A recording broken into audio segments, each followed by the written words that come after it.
Right. Good afternoon, everyone. Queer Tag. Is that close? Queer Tag. So I'd like to welcome you to Adventures in Unicornism. Last conference I did Adventures in Dog Fooding, so there's kind of a consistency in the themes here, but I'd like to talk a little bit about the idea of designers who code. A very provocative topic. So as Iggy mentioned, I've been doing this for a while. This is my fifth UX South Africa conference. I did two in Joburg, one in Cape Town. Would love to go back one of these days and do another one live.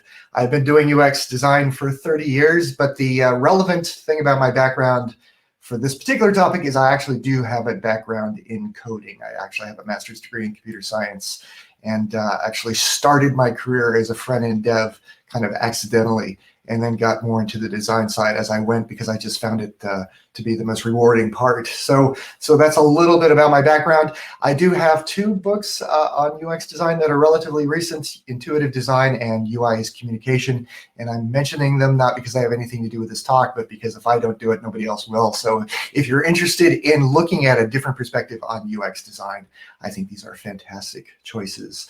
So yeah, I just want to start with the idea of having an open mind here. And I don't think this is going to be a problem, but I will share a story. I shared this topic, the idea of this topic, with an acquaintance, and her response was, with respect to the idea of unicornism, her response was, designers don't need to learn how to code and never say unicorn, and I don't want to hear anything else. And I'm thinking, well, that's kind of the opposite of what I have in mind here for having an open mind. So, I'm probably not going to take this in the direction you're expecting. So work with me here, have an open mind, and see where this leads us.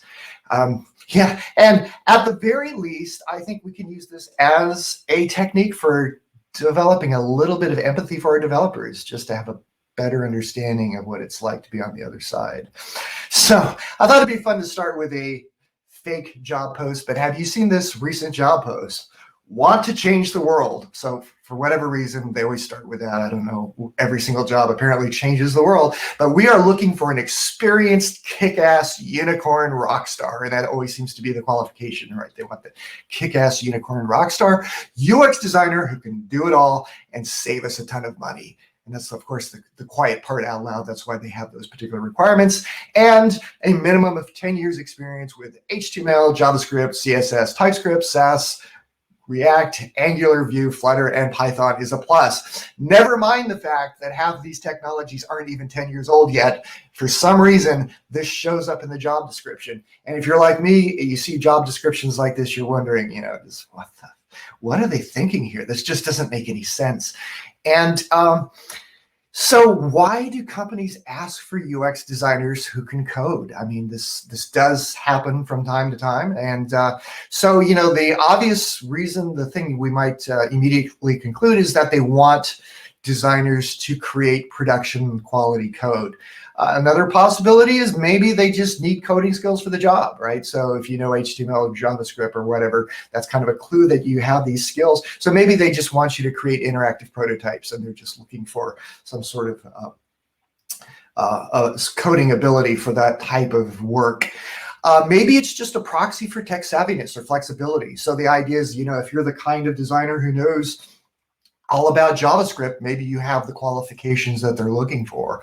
Or perhaps they just have no clue whatsoever what UX designers do, so they might as well just ask for everything, might as well, right? So just ask for everything and hope you get a good match. The interesting thing about this is that we tend to assume that it's probably explanation number 1 or number 4, but it very well could be 2 or 3. We just don't really think about those as possibilities. All right, so let's hit that question head on. Should designers learn to code? And what I want to do here is start with the answer that I would have given 2 years ago. So if you asked me 2 years ago, this would be the answer. And the answer is, well, it depends on what you want to do, but probably not. Probably not. I don't think designers need to learn the code. I just don't think it's the right use of your time. And so let me try to explain that first by just exploring what it means to be a unicorn. Now, I suppose you could define a UX unicorn as someone who has the entire UX space nailed down, so they can do visual design, they can do interaction design, they can do research, they can do it all. But that's probably not what unicorn means. Usually the word unicorn implies the ability to code in addition to all these other skills. So that's what we're really talking about here.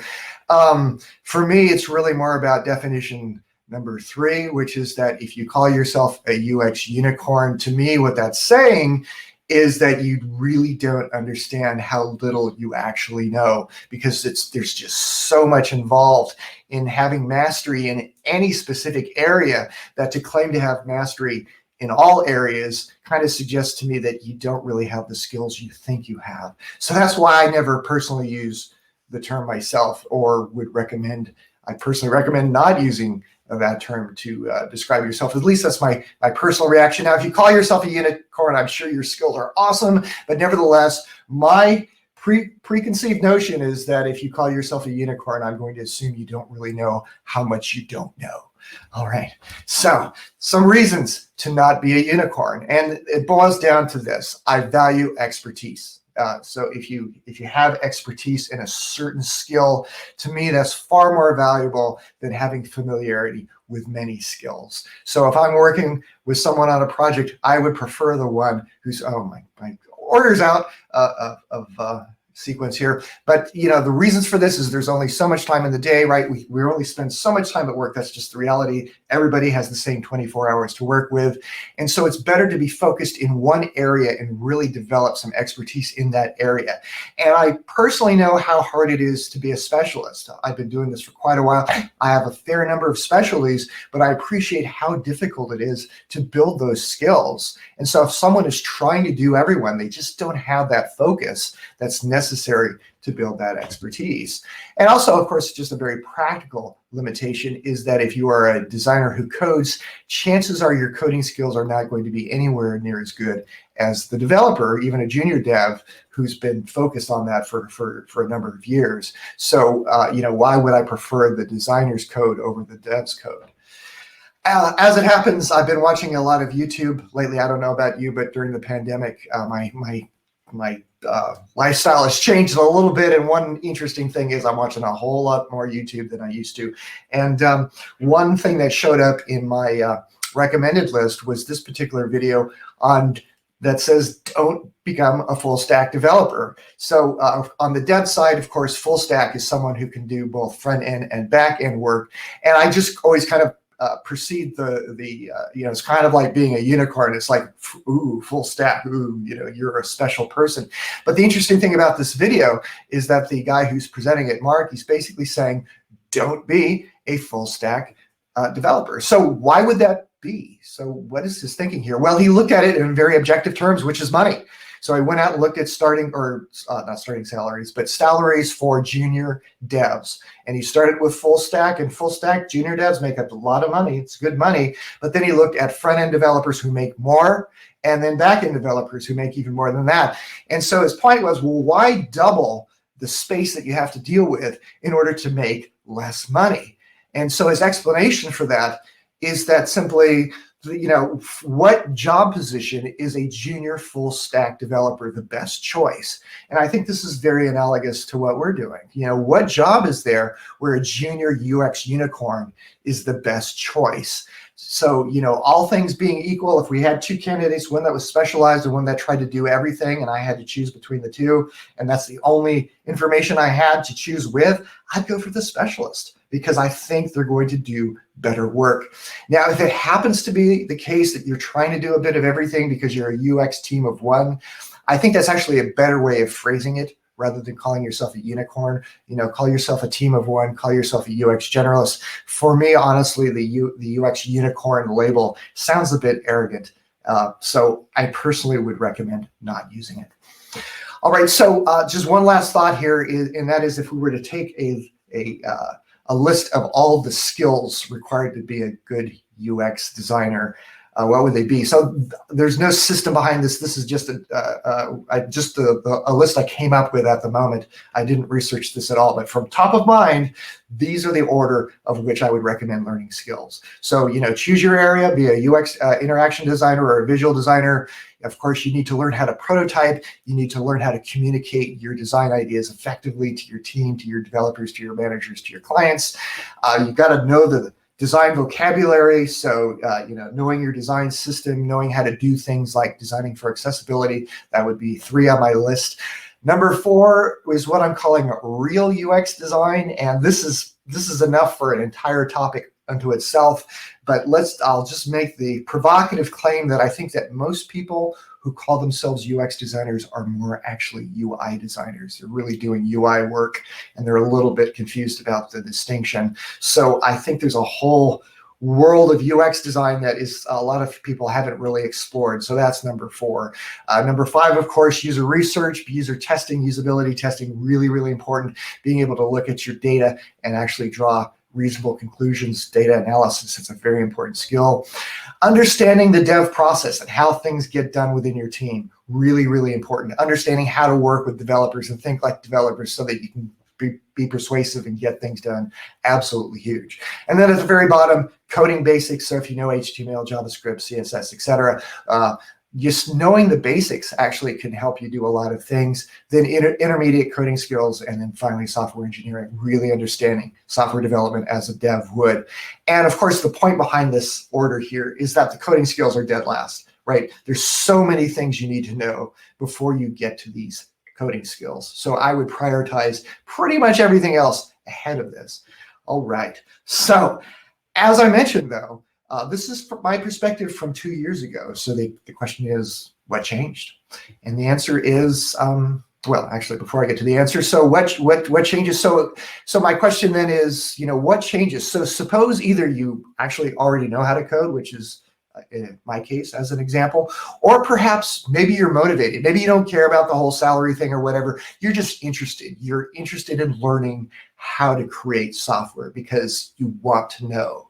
And so that's just a personal goal you have. So the interesting question then is, if you want to do this or you can do it, does that change anything? And I think the answer is yes. So what I've come to discover very recently is that good coding skills can actually be a huge game changer. Why? Because it enables you to do a lot more efficiently and of higher quality than if you don't have those skills. And I want to explore why that's the case with 3 examples. But the idea I want to sell to you here is that if you want to work faster and do better quality, it's a very good chance that having some coding skills might be the best way to get there. All right, so my stock answer, I'm going to update that a little bit. So it depends on what you want to do, but probably not. But I just want to add the idea that the it depends part is actually way more complicated than I used to think. And so just to share with you 3 recent projects, I'm going to go through these in a little bit of detail. But the interesting thing about all of these is that none of them started with coding in mind at all. It just so happened that in the middle of each of these, it turned out that having coding skills was, again, a big game changer that turned out to be really, really important. So let's look at each of these just very quickly. So the first project, so the idea here is that this was a very serious engineering project. It has basically an old-fashioned menuing and toolbar commanding system. And so I was originally hired by the team to do a workshop on designing ribbons, which, believe it or not, is one of my specialties. As it happens, when I was at Microsoft, I personally wrote the guidelines for designing ribbons. So this is something I actually know really, really well. And so I had a workshop on that. At the end of the workshop, they said, you know what? We think it might be better if you actually did the work for us. Would you be willing to design the ribbon for us? So I was like, sure, of course. So I took on that project. So half the project was designing the ribbon. And so the first thing that I discovered was, even though I understood the process really, really well, one thing I didn't really know was what is the best tool for designing the ribbon. Turns out to be Visual Studio. We looked around and that was really the best choice. If you want to use Visual Studio, though, you have to code. So, having basic coding skills turned out to be super handy there. Now, if you're not impressed by that, the next thing's even more impressive. So this is a really sophisticated app, 1,300. So if you're willing, if you understand ribbons, so the one thing that's interesting about a ribbon is that pretty much every command has an icon. And so we had to come up with 1,300 custom icons for this app. This was absolutely insane. And what's worse is that each icon actually requires 6 variations. You need large, small for normal, dark gray, and black themes. So it's a total of 6 for each icon. So it's a total of 7,800 icons. So here's the thing, though. Having coding skills and knowing a bit about how vector artwork works, I'm like, well, okay, we can do this. So I actually wrote a program to do a lot of the processing of these things, so that we actually had to focus more on, like, let's say 1,400 icons, and that the processor created the rest of them. So interesting, having these coding skills saved the project for me, because if I didn't have the ability to pull that off in a timely manner, it would have really harmed the schedule of the project rather, and also harmed my profitability. I would have not made any money on it if we had to create, 7,800 icons by hand. That would have been insane. Next project, it was a mobile healthcare app that I started off as an advisor to this project. And at some point I was asked to review the skills of a team to see if they would be a good choice for doing this project. And what I noticed was they were all relatively junior developers who didn't obviously have any UX background, but they apparently all had a great deal of passion, because all their job descriptions, or all their biographies rather, they all talked about how passionate they were. And I was thinking, well, the thing about this project is it's really about like 95% UX design, in the sense that anybody can create a mobile app. That's not the issue here. The issue is creating the right mobile app with the right user experience. And honestly, I didn't think that passion was going to make the difference here, because they just didn't have the design skills, the design backgrounds that I thought was required to be successful. And I also thought, well, you know what? Their estimates for the design work were just way off. So obviously they had no clue what they were getting themselves into. So I said, hey, you know what? I can help design it, and I can also help code it. So given the timeline, the budget that we had, I ended up doing that, and that turned out to be a game changer. My opinion here is that if we had gone the outsourcing route, we just would have run out of money. The project was just too big and too hard to do to outsource to a team of passionate junior developers. Last but not least, interesting project was a very serious web-based app. And so I started as the designer on this particular project. And what I noticed is that for one of the first components that we got a dev estimate for, that the numbers were absolutely astronomical. And I'm like, there's no way we're going to be able to pull this off if we have this traditional process do it. So again, I said, hey, I've got coding skills. I can write the code for you. So we did this in React and Material UI. And the project, I think, was just too ambitious to do it under more normal circumstances. So this was originally a 45-minute talk. Of course, I only have about 25 minutes for this. So I had about what I wanted to do with this third project is do a deep dive and look at 10 reasons why having coding skills was a game changer. But I only have time to share about 2, so I'm going to share 2 with you here. So game changer number 2 here, the thing I really started to realize is that having both roles, being a designer and writing the code that I designed, I was realizing and starting to empathize with just how hard it is to be a developer and get a design from a designer and have to implement it. Because I kept asking myself the question, would a junior dev get this right? And because it wasn't obvious that was the case. So I was thinking about how I might have tried to communicate what I really wanted from the design. And just realizing how much room for interpretation there was and how much opportunity there was to get it wrong. So even interpreting my own designs, I know exactly what I was trying to do, but realizing how difficult that is. So keep asking the question, would the junior dev get it right? And the answer is maybe. It's a probability, right? I'm sure junior devs are really skilled, really talented. They can get a lot done. But the reality is that devs have a different perspective than we do, right? So the dev is more focused on the code, getting the code right, whereas we as UX designers are really more focused on getting the user experience right. That different focus leads to different decisions. And so the next question is, okay, if the junior dev gets it wrong, what happens? Are you going to find it? Are you going to fix it? Is it going to get fixed at all? So as I mentioned, I had 10 things. Number 5, I just want to explore this one a little bit. So this is what I'm calling the killer loop. And so the idea behind this is, okay, the junior dev gets it wrong. What do you have to go through in order to get things fixed? What does that process look like? And it's pretty labor intensive, let's be honest. So we have to, of course, we have to find the problem. We have to report the problem somehow with a, Jira ticket or whatever. There's somebody who's managing all these things coming in. So we have to manage, prioritize. We have to put things on a queue to figure out what's important, what's going to get done versus not, et cetera, or what's going to get done in the sprint. We have to communicate the solution if the solution isn't obvious. The dev at some point has to make the change. If there's a tester involved, they might have to change their test code. Sooner or later, that change is going to show up in the build. We're going to look at the build. We're going to confirm that the change is in fact correct. And then we're ultimately going to close the problem. And the interesting thing about this is that this takes a fair amount of time, even though each of these steps might only take a few minutes. If you add it all up for even the simplest problem, you're looking at kind of like an hour to get these things done.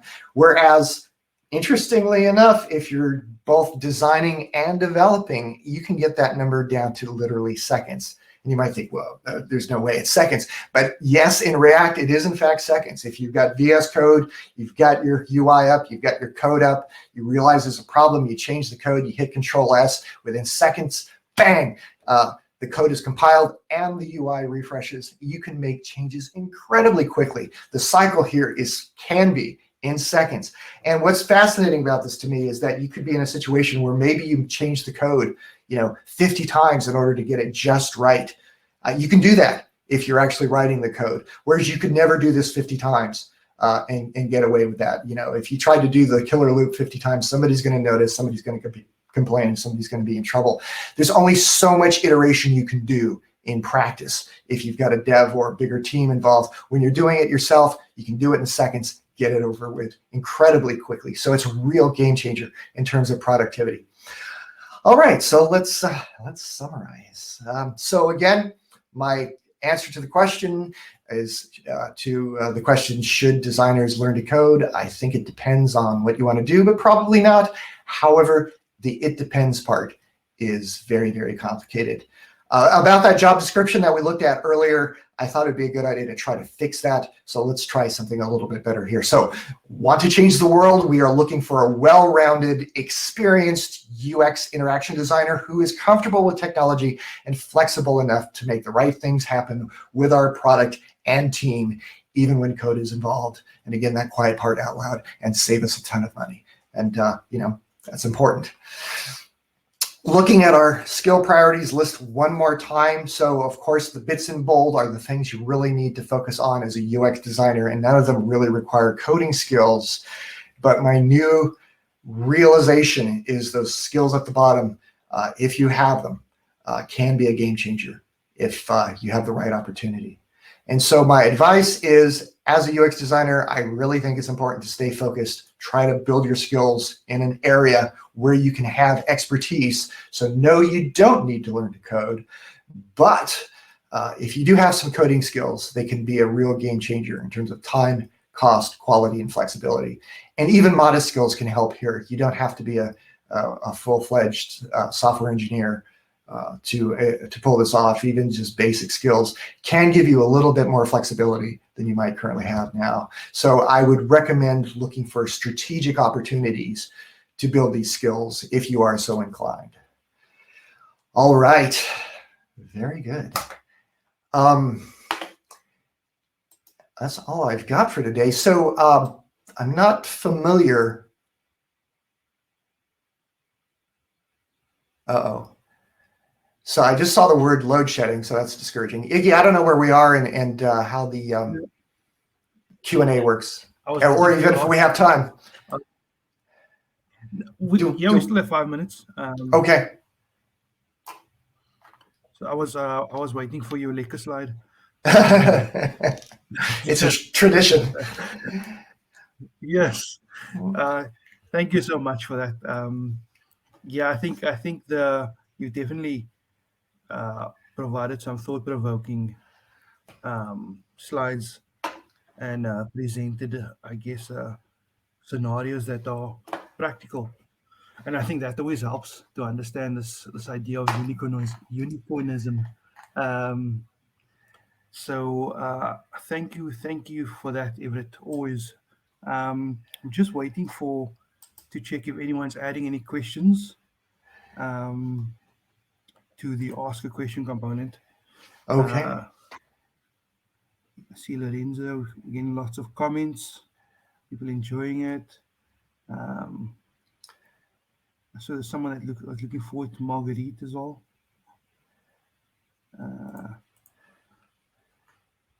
Just checking any questions from anybody. Few people experience load shedding. UX design. I think a lot of people were entertained by your title.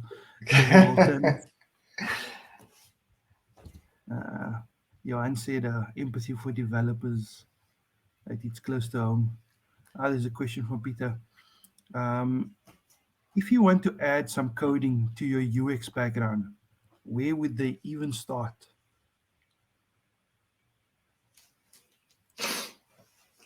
Wow. Well, I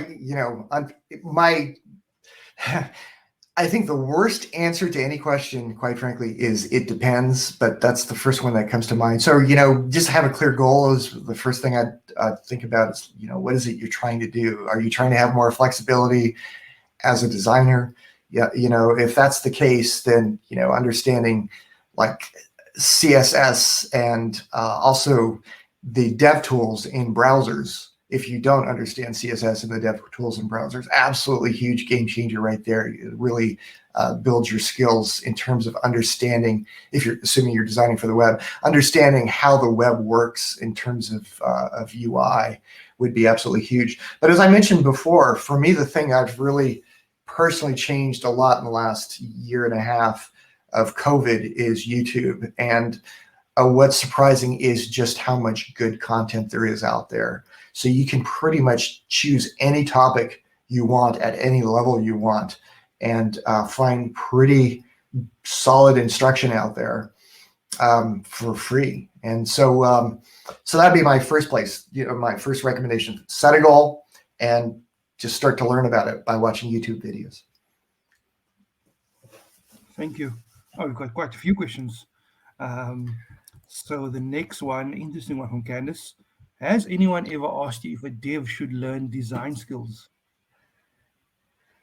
It's not the most popular question, but so just to give you a little bit more about my background. So I started UX Design Edge 11 years ago at this point, and pre-COVID, I was almost exclusively UX design training. It's the last 2 years I've been doing a lot more consulting and design work specifically, and very little training in comparison.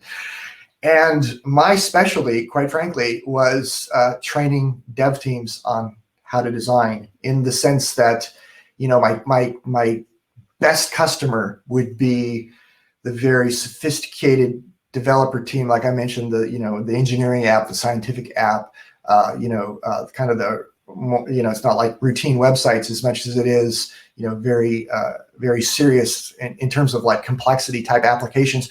These would very often be of course, dev-centric, with maybe a little bit of UX design help. And so like one example, they had like 6 UXers, but it was a team of thousands. So they were really overwhelmed by the amount of work they had to do.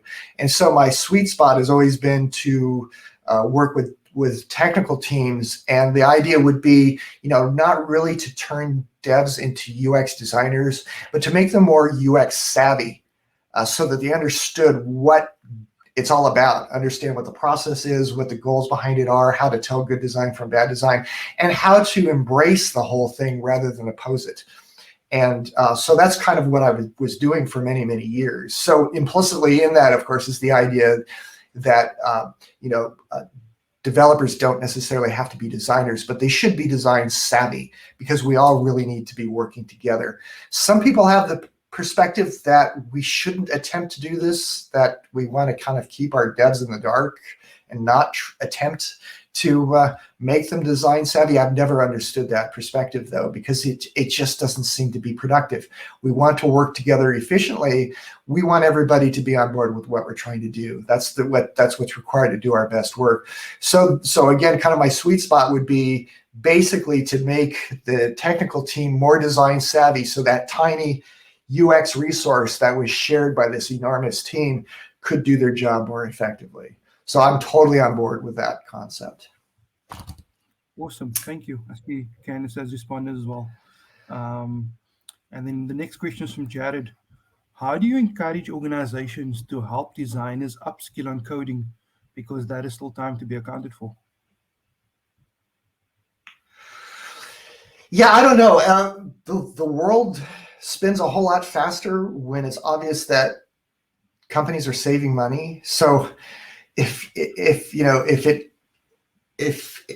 situation A looks like you're spending money and situation B looks like you're saving money, situation B is going to be a whole lot easier to sell, right? So again, look for those opportunities, or look for the ability to position it as a cost saving as opposed to an expense.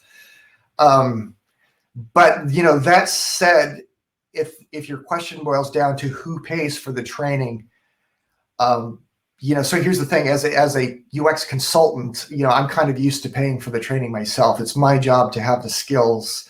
I'm not an employee. I'm a consultant, and so I'm supposed to already have all the skills. And so if I'm missing a skill, I'm so used to just building the skill and getting it over with, and that's just what I do. So I'm used to that way of thinking. But if you wanted to learn how to program React, that's a pretty ambitious project. And the interesting thing is, if you were to hit up your employer to get trained for that, I wouldn't be optimistic. It's just it would be a hard sell, I think. So let's just put it this way: the more that you can present the idea as being a cost savings, the more likely you're going to get a yes. Okay, that's a good angle. The last question, and this is from Andre. Is tooling a viable option to bridge the gap between development and design? Is tooling? Yeah. Could you define that for me? That's not a word I use. I think it's an agreed upon set of tools that both development and design would use. That's my understanding of tooling, where it's a more collaborative tools to bridge. And I guess if that's the definition, I mean, Andre, correct me if I'm right or wrong here. That's my understanding of it. So you're asking if a certain tool set was used by both development and design, if that would be an option to bridge the gap. Well, it might be. So, well, let me just slightly change the question. So, good question is something that you might hear, not necessarily literally in these terms, but somebody might say, what's the best prototyping tool? And again, that's another question that kind of begs the "it depends" answer. But the answer that I like to give is, whatever tool you feel most productive in, because I would rather have the designer be super productive and do their job as efficiently as possible, focus on that, and then kind of deal with the consequences, as opposed to choosing a tool that, let's say, is more collaborative but much less efficient. That's just my personal preference. But I value, as I mentioned, I value expertise. I also value productivity. So that's what I'm after. Just be as much of an expert as you can and be as fast as you possibly can. And whatever tool is required to get you there is the right tool. Okay, thank you. And then we actually have another one. So it's a bit of a lengthy one. And this is from Johan. What is your view of decoupled UI approaches versus SPA when it comes to web application solutions as a means to allow less complexity for designers, also with coding skills, to align and make adjustments to applications and help avoid the challenges when UI doesn't align with the intended design? It's a Again, long one. there were a few words in there that I might not understand, but I can answer a similar but different question, and that is, there's kind of this classic conflict between developers and designers, and so designers very often feel like devs don't like their work and oppose their work and don't appreciate what they're doing, etc. And very often what I find, and this actually fits very, very much into this talk, is that the developer is looking at your designs and they're primarily focused on how much work is required to make it happen, right? And so if you've got a UI that isn't that important and it's all custom code, that's going to get pushback. And so what I encourage, the design system thing is encouraging this today. That hasn't been a thing that people were thinking about like 5 years ago. But if you're really in tune with the vocabulary of what your developers are using to create stuff, and you have an understanding of how much work goes into something, so that you can kind of make a correlation between the importance of a UI and the work required to create it, so that unimportant UI doesn't require a tremendous amount of time, and that you're focusing the really labor-intensive work into the stuff that really matters the most. So if you as a UX designer really understand the vocabulary, the tool set, so that you're able to make that decision, your devs are going to not push back on your work if they're doing that now. But again, if you come up with a really labor-intensive thing that isn't that important, that's going to get pushed back. Knowing that vocabulary, knowing what the widgets are. So in the case of like the project I mentioned, knowing material UI, for example, for a material UI project, and just knowing what's easy to do versus what isn't, would be a huge game changer there. Okay, thank you. Johan, I hope that answers the question. Last one, and this is from Lorette. Do you perhaps have any coding or language recommendations for animating components in interaction design? No, I don't. That's kind of beyond my, sorry, that's outside of my space. Okay. And that's all the questions we've got. Okay. Everett, thank you so much again for that talk. It's definitely gone quite a few questions. If you do have any more questions, everybody, Everett M at uxdesignedge.com. Right. And let's connect on LinkedIn. Don't forget that. Yeah. All right. Thank you again. Thanks, everybody.